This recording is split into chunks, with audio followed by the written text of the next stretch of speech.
Hello student, कक्षा 10 doctor Manhar book हम solve कर रहे थे और प्रश्नावली 6 का सी हमारा चल रहा था। इसमें प्रश्न संख्या 13 हमने कर दिया था। प्रश्न संख्या 12 तक हमने कर दिया था। अब प्रश्न संख्या 13 स्टार्ट करेंगे।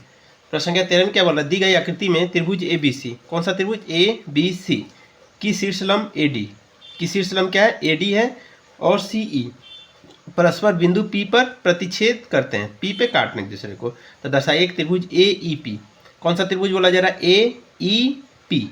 ये छोटू सा त्रिभुज है ये वाला। फिर सी डी पी ये छोटू वाला। इसको हमको क्या करना है? दोनों त्रिभुज को सर्वांगसम करना है। क्या करना है? सर्वांगसम करना है। देखिए दो सरल रेखा है, मान लीजिए हम क्या मानते हैं, ई सी और ए डी सरल रेखा, दो सरल रेखा दूसरे काट रही हैं, तो शीर्षाभिमुख कोण क्या होंगे? बराबर होंगे। तो हम क्या लिख सकते हैं? त्रिभुज, पहले लिखेंगे त्रिभुज ए ई पी तथा त्रिभुज सी डी पी में क्या हो जाएगा? कोण ए पी ई बराबर कोण सी पी डी, शीर्षाभिमुख कोण। कौन सा कोण होंगे? शीर्षाभिमुख कोण होंगे ये।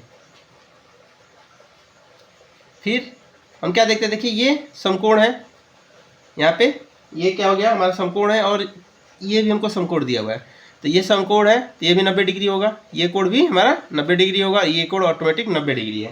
तो हम क्या लिख सकते हैं? कोण ए ई पी, कोण ए ई पी बराबर कोण सी डी पी। क्यों? समकोण है। क्या है? समकोण, समकोण है, इसलिए ए से क्या लिख सकते हैं? ए से त्रिभुज ए ई पी समरूप होंगे त्रिभुज सी डी पी। ये क्या होंगे? समरूप हो जाएंगे। इसमें ही अगला प्रश्न देखते हैं क्या दिया गया हमारा। आपका त्रिभुज ए बी डी समरूप होंगे सी बी, तो हम देखते हैं त्रिभुज ए बी डी तथा त्रिभुज सी बी ई में ए बी डी कौन सा हो जाएगा? ए बी डी, ये देखिए पूरा बड़ा त्रिभुज ए बी डी, ये पूरा हमारा ए बी डी ये बड़ा त्रिभुज हो गया था। सी बी ई, सी से बी आया, सी से यहाँ क्या आया? हम बी ई, ये त्रिभुज की बात कर रहे हैं, ये त्रिभुज, फिर ये त्रिभुज की हमारी हम बात कर रहे हैं, ए बी डी तथा सी बी ई। इसमें देखिए ये कोण समकोण हो जाएगा और इसमें देखिए ये कोण 90 है तो ये भी 90 हो जाएगा। तो पहला हम लिख लेंगे समकोण कोण, तो कोण ए डी बी बराबर कोण बी ई सी। क्या है? समकोण है, समकोण है। फिर देखिए कोण बी उभयनिष्ठ है, कोण बी दोनों में उपस्थित है, तो हम क्या लिखेंगे? कोण बी उभयनिष्ठ है, कोण भी उभयनिष्ठ है, इसलिए हम क्या लिख सकते हैं? ए की कसौटी से लिख सकते हैं, ए की कसौटी से त्रिभुज ए बी डी समरूप होंगे त्रिभुज सी बी ई। 3 नंबर में देखते हैं क्या हमको सिद्ध करना है? ए ई पी, कौन सा? ए ई पी ये त्रिभुज तथा ए डी बी ये बड़ा वाला त्रिभुज। देखिए A D B, A E P A D B ये पूरा बड़ा वाला त्रिभुज हमको समरूप करना है, तो लिखते हैं त्रिभुज ए ई पी तथा त्रिभुज ए डी बी में, ए ई पी तथा ए डी बी में क्या होगा? देखिए ये हमारा 90 है तो ये भी 90 हो जाएगा, समकोण हो गया, और ये भी हमारा समकोण है, ये भी हमारा क्या हो जाएगा? समकोण हो जाएगा। तो हम लिख सकते हैं कोण ए ई पी बराबर कोण ए डी बी। क्यों है? समकोण है। क्या है? समकोण है, और दोनों में क्या है? कोण ए उभयनिष्ठ है। क्या है? कोण ए उभयनिष्ठ है, कोण ए उभयनिष्ठ है, इसलिए लिख सकते हैं ए की कसौटी से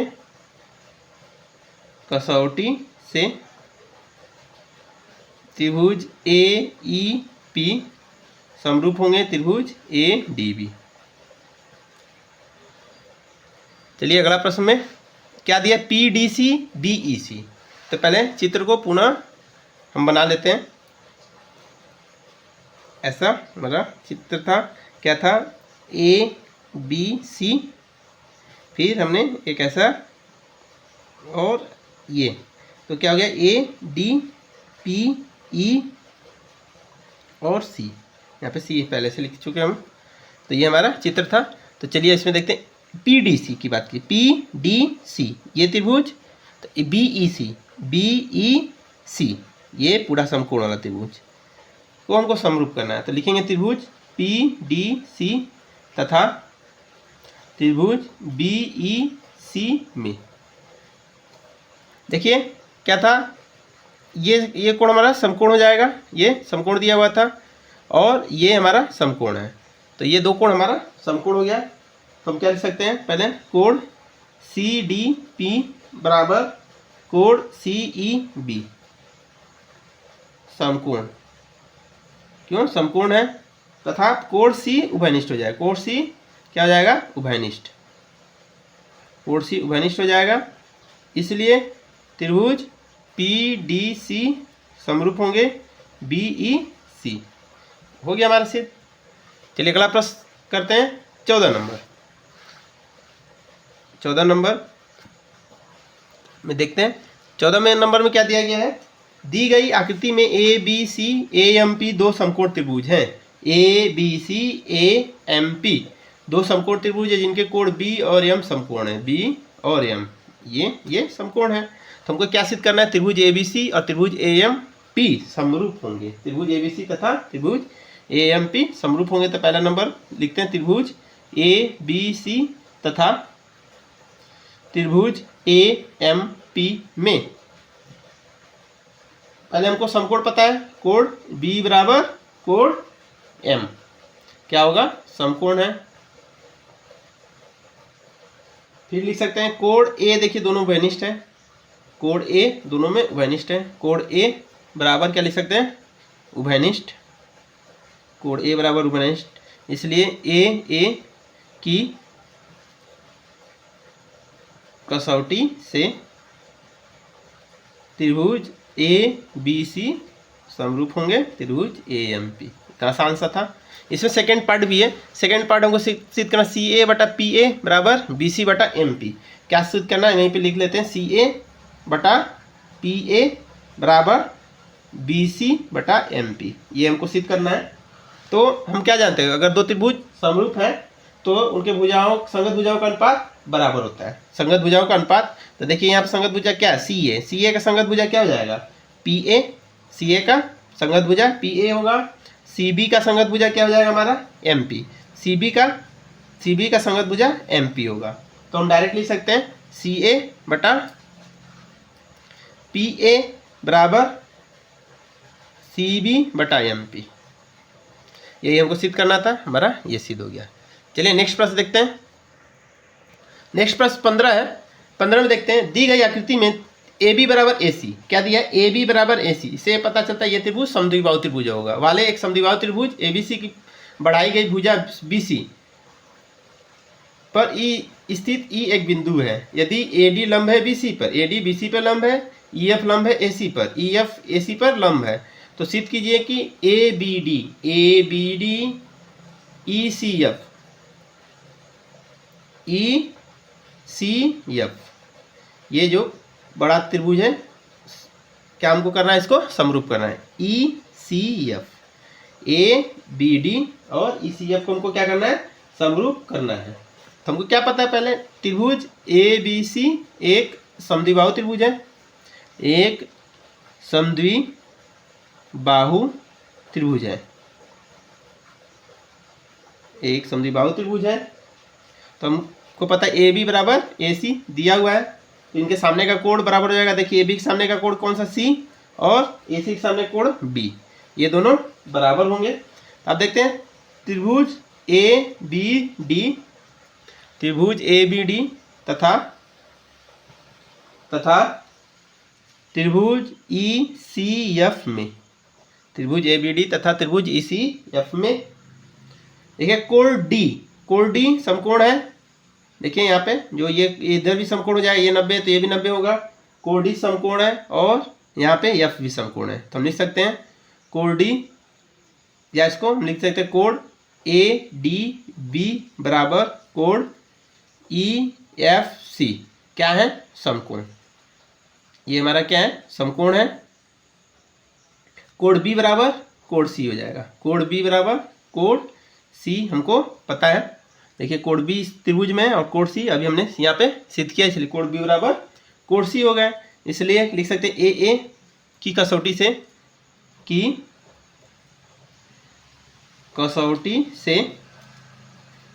कसौटी से त्रिभुज ABD समरूप है त्रिभुज ECF। बस यही सिद्ध करना था। चलिए नेक्स्ट प्रश्न देखते हैं। 16 नंबर में क्या बोला? AD और PM त्रिभुजों ABC तथा PQR के क्रमशः समअधिकाएं हैं। तो हम त्रिभुज पहले खींच लेते हैं, त्रिभुज ड्रॉ करते हैं। तो क्या हो जाएगा? ABC। ये क्या हो गया? ABC। इसकी मध्यिकाएं क्या है? AD। तथा अगला त्रिभुज क्या है? PQR। अगला त्रिभुज क्या है हमारा? PQR। अगला त्रिभुज PQR है तथा इसकी मध्यिकाएं क्या है? PM। अगर किसी दो त्रिभुज की क्रमशः मध्यिकाएं हैं, जबकि त्रिभुज ABC समरूप है PQR।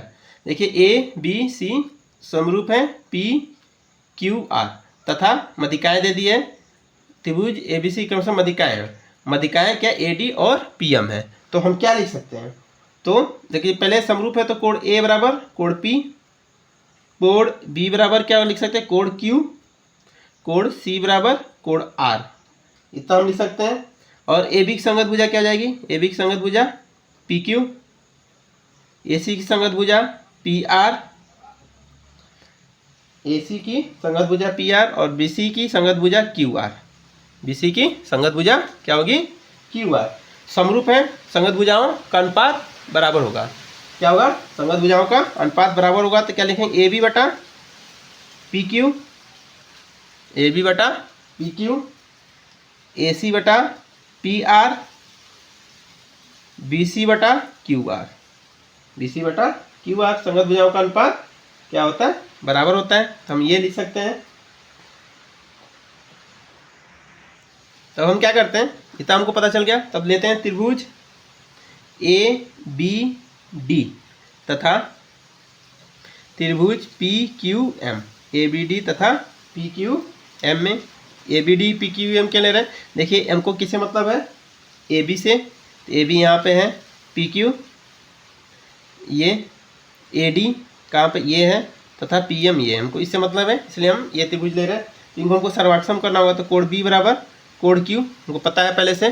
कोण B बराबर क्या हो गया? कोण Q पहले से पता है। फिर कोण D बराबर क्या हो जाएगा? कोण M। कोण D बराबर क्या हो जाएगा हमारा?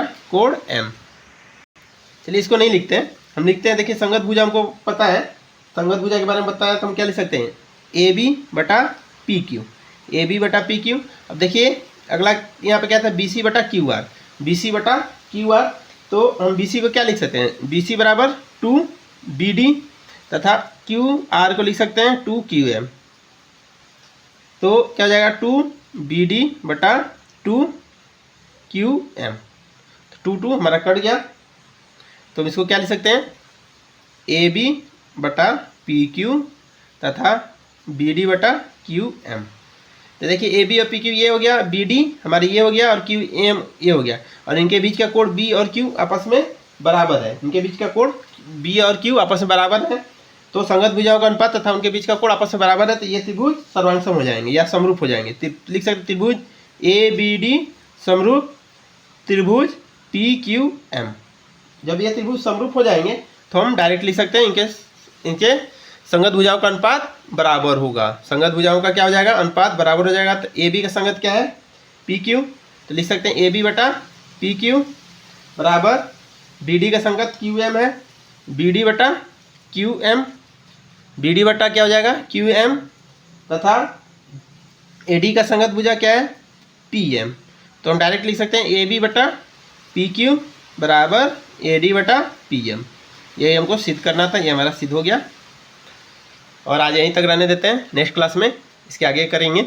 वीडियो हमको लंबा नहीं करना है, शॉर्ट में ही रहे तो सुविधा होगी आपको। नेक्स्ट क्लास में ये पूरा फिनिश हो जाएगा। अभी के लिए इतना ही। अगर चैनल पे नया है तो जरूर चैनल को सब्सक्राइब करिए, वीडियो अच्छा लगे जरूर शेयर करिए। जय हिंद, जय भारत।